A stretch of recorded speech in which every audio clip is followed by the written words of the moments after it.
Alright boys, today we're taking a look at the 5070 Ti.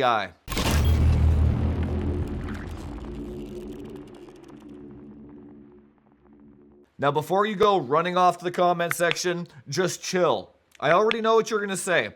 Paper launch, scalpers, Newegg bundles, no MSRP cards, blah blah blah. Trust me, I hear you and I'm with you. I've been trying to buy a 5090 since launch. I'm refreshing the damn page every single day and I still can't get one, okay? So I'm on your guys' side. Now the goal of this video is to not give my opinions on the market, on the scalpers, on the pricing, on the... There's no opinions here. The only goal of these review videos is to give you the facts, the data, and the benchmarks. Now, to explain this concept, I brought in a very special guest, Professor Jufestein. Okay, boys, welcome to class. Now, on the Frame Chasers channel, we have two types of videos. We have the data video, and we have the reaction video. What is data video? Data video is no emotion. In data video, we have no anger. In data video, we also have no opinion. In the reaction videos, we have the funnies. We also have the bitching about the scalpers. Now, in the reaction video, we also shit on XOC tards. We also talk about gang bang your mother. So you can see in these videos, the line in the middle blocks these categories from talking to each other. So if you want to thank my mother for a good time last night, you do it in the reaction video. If you want to know if product is good or bad, we do it in data video. Now I am sure that Chufes appreciates you coming to class today. Now go back to the video and don't be a little baby. Now there is no Founders Edition 5070 Ti. That's why Nvidia sent this model over to me. This is a MSRP model. So actually it's just in, before this video goes live, Nvidia reached out and said that there will be MSRP models at Micro Center and at Newegg. I mean, Newegg, I'll believe it when I see it. Newegg just is going to be Newegg. Micro Center, that makes much more sense. So if you want to grab an MSRP model, go wait in line at Micro Center. Now the first thing I want to touch on in this video is the actual overall build quality of the 5070 Ti Prime. And I will say it is excellent. For an MSRP base model card, it's got it all, man. So it's got a metal backplate, and if you can actually see here, they were smart enough, maybe from the fiascos, but they were smart enough to put a thermal pad right on the backside of the 16-pin connector to absorb some heat away into the backplate. Very clever, why not, right? And you can also see down here that they put thermal pads behind the memory modules going to the back plate as well. But otherwise, yep, this thing's pretty much a brick. It's got performance mode, quiet mode, and everything else is pretty standard on this card. Little bit larger than a 2 slot, so it should be quite good for ITX builds as well. Now, I'm not too sure what cards to compare this one against because there's like the official MSRP and then there's the Newegg, I'm going to take you for all you're worth MSRP. But what we'll do first, let's go upstairs and throw this in the test system, and then let's just go and see how much overclocking headroom is actually on this card. Okay, so I've been looping the 5070 Ti stock now on Heaven Benchmark for about 5 minutes, and we got some good news and some bad news here. So for the users that use their graphics cards out of the box and don't overclock or tweak whatsoever, they're gonna get very good performance out of it. Right now I have the card in P mode, I think performance mode on the BIOS switch, and the temperature is kind of hovering around 65 Celsius while it's already heat soaked, and I can't even hear the card. So Asus did a very good job with the cooler on this one. In fact, I actually think there's a little bit of room for improvement, because if you check here, the GPU temperature is 65 Celsius, but the memory temperature is 68 Celsius. So that tells me that the memory pads that they used are really good on the card, because usually memory temperature is very high, and the core temperature is almost matching it. So what Asus, oh my god, Asus, I'll never get used to saying Asus, I'm sorry, it's just gonna be Asus forever. But Asus, they used a PTM sheet for the graphics core on I think all their 5000 series cards. So you're gonna notice that the Asus cards run a bit hotter because they used PTM sheets. But in theory, you never have to replace it either, so there are pros and cons there. So if I did a repaste on this one, I could probably drop it another 3 or 4 Celsius, right? Now the bad news is, on this particular model, I'm not sure if it's all 5070 Ti's, but this one specifically, it has a power limit, even with the sliders all the way, it has a power limit of 300 watts. Out of the box, you get 275 watts. So even when you do overclock it, they're only giving you an extra 25 watts of wiggle room, right? Now, I totally called this in my 5080 video. It does make sense because they want to artificially limit the performance of the 5070 Ti to not make it approach too close to the performance of a 5080, right? Now, in terms of overclocking headroom, this is another big pro of this card. Again, same as the 5080. So this one has a base clock of 2850 megahertz, and we can go all the way up. Yeah, I got 3.3 gigahertz again.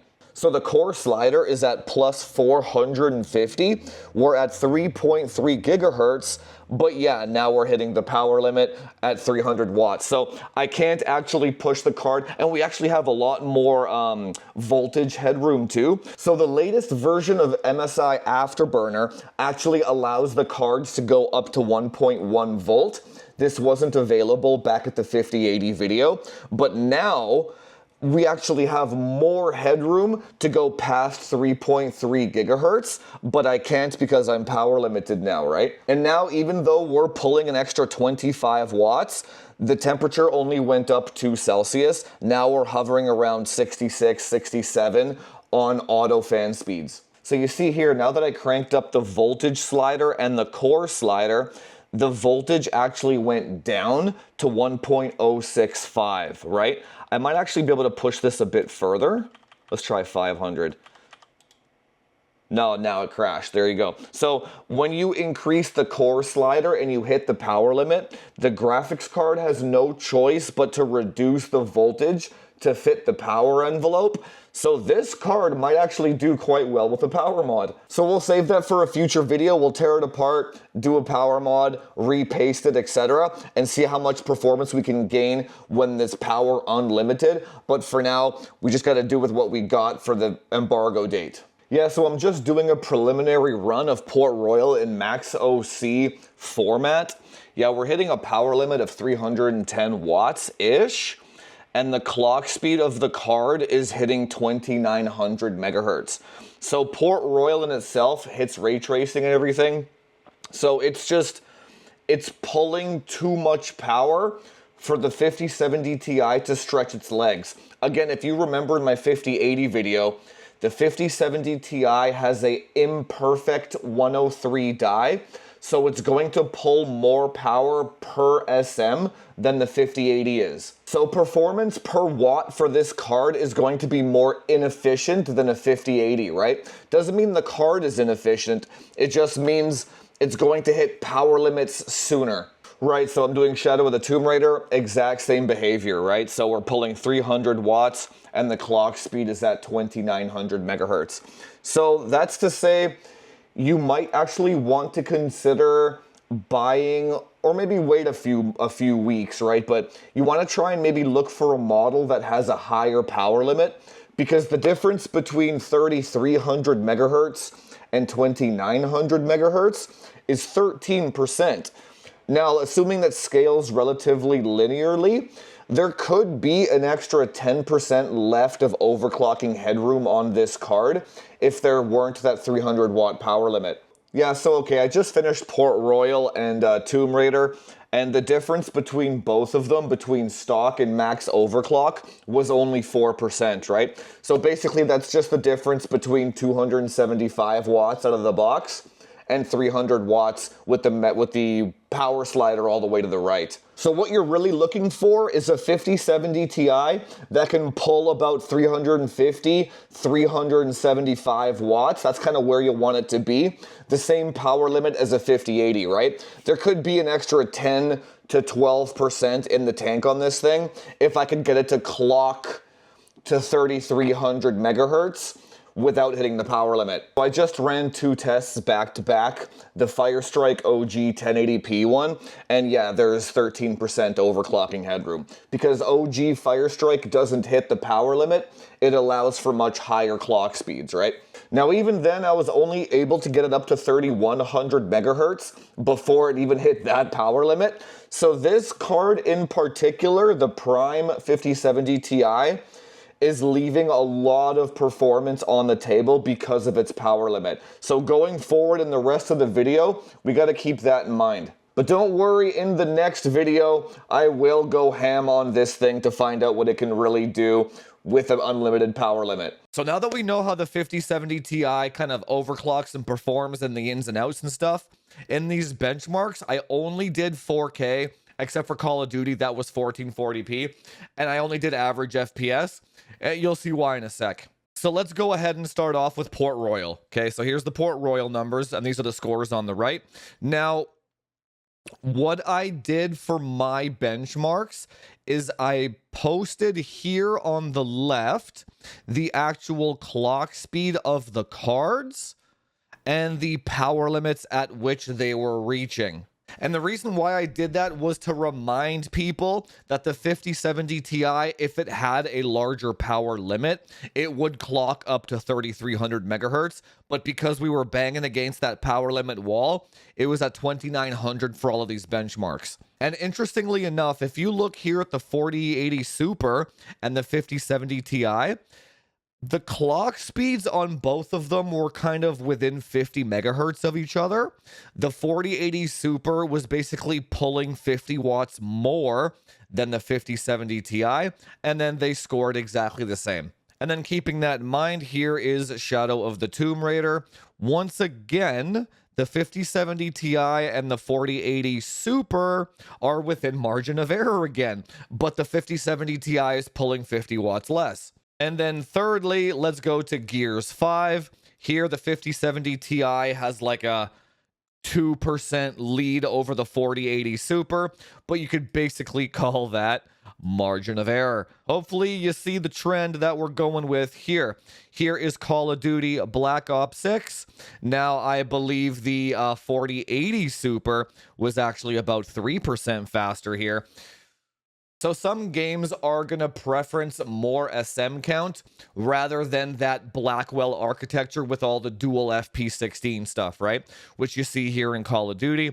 And then you're also going to see that in Final Fantasy XIV, the Dawn Trail benchmark, where the 4080 Super was actually about 4.5% faster. So I was actually going to include like 3080 Ti as well. But then, so I did the 5070 Ti first, then I did the 5080, then I did the 4080 Super. And then once I got through these 5 games, I was like, the 5070 Ti just equals 4080 Super. When the clock speeds are the same, and then the 5070 Ti just pulls 50 watts less.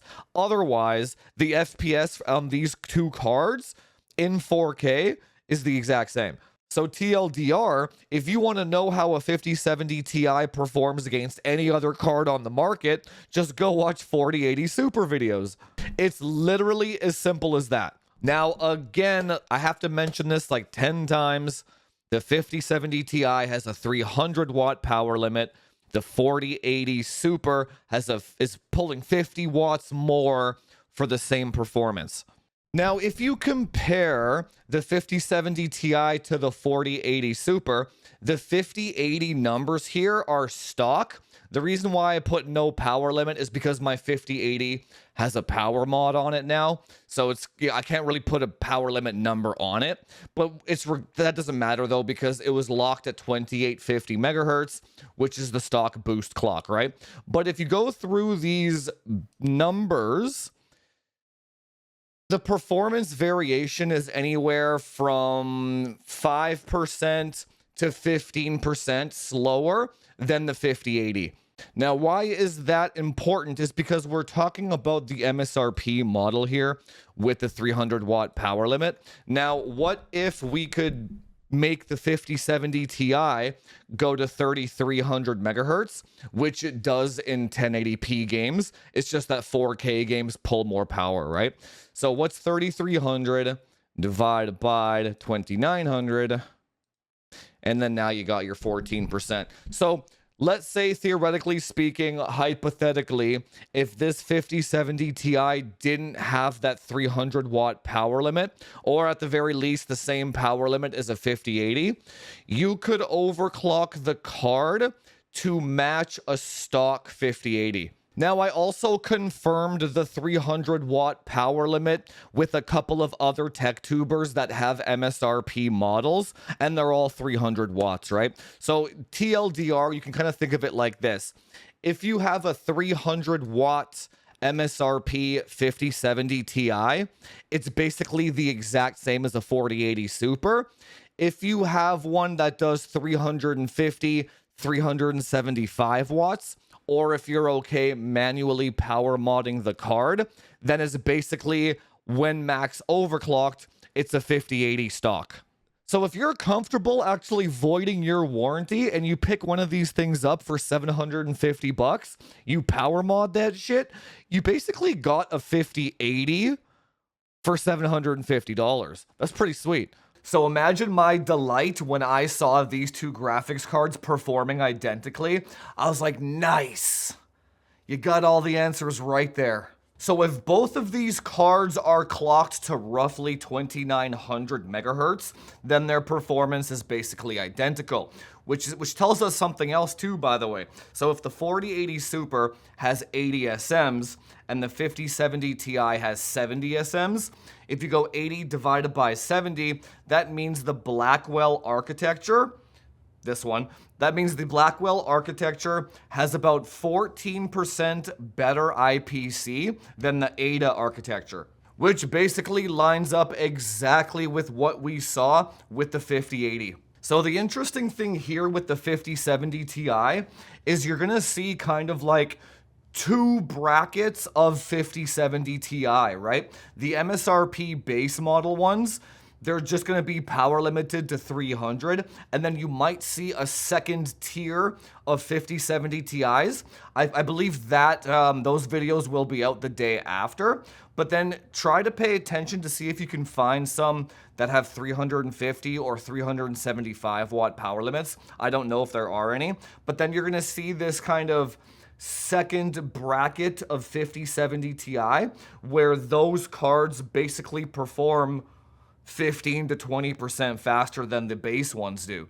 So if you know that information, basically what you would do is you would calculate the extra cost of the aftermarket models and see if the additional price is worth the performance that you can theoretically get out of it. So let's say you have a $900 model that has a 375 watt power limit. $900 divided by $750 is 20%. So you're paying 20% extra. You might get an extra 13, 14, 15% out of it. Whether that's worth it or not, data video.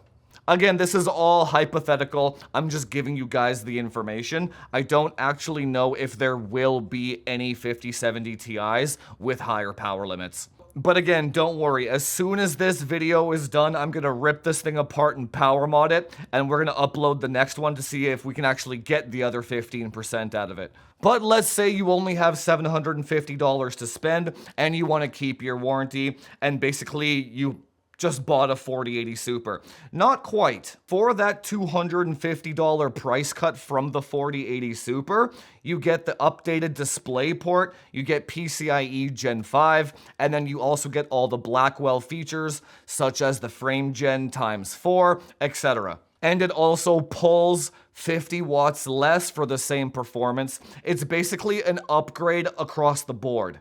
Now, you obviously wouldn't get this if you already have a 4080 Super, right?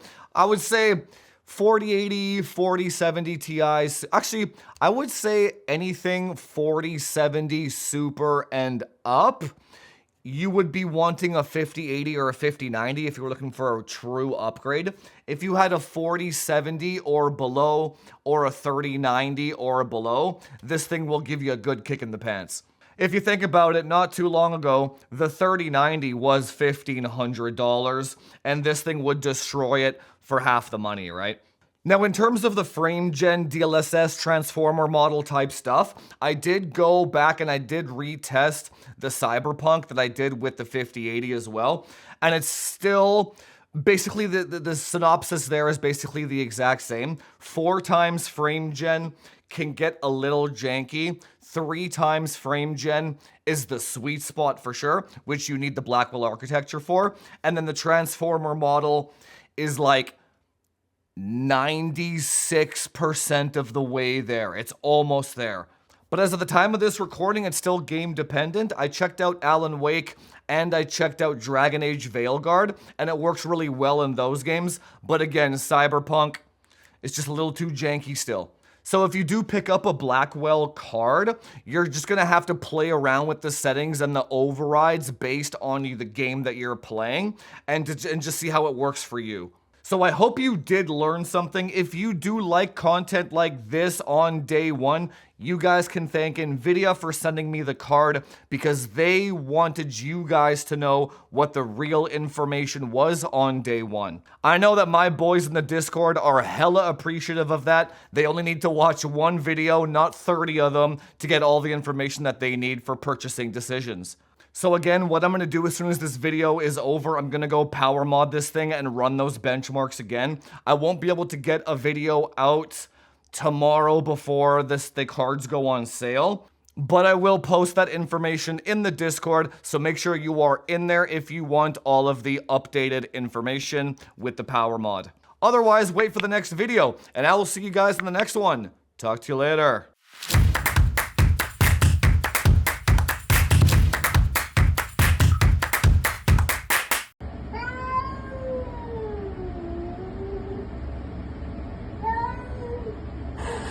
Oh, okay. Hi, kitty.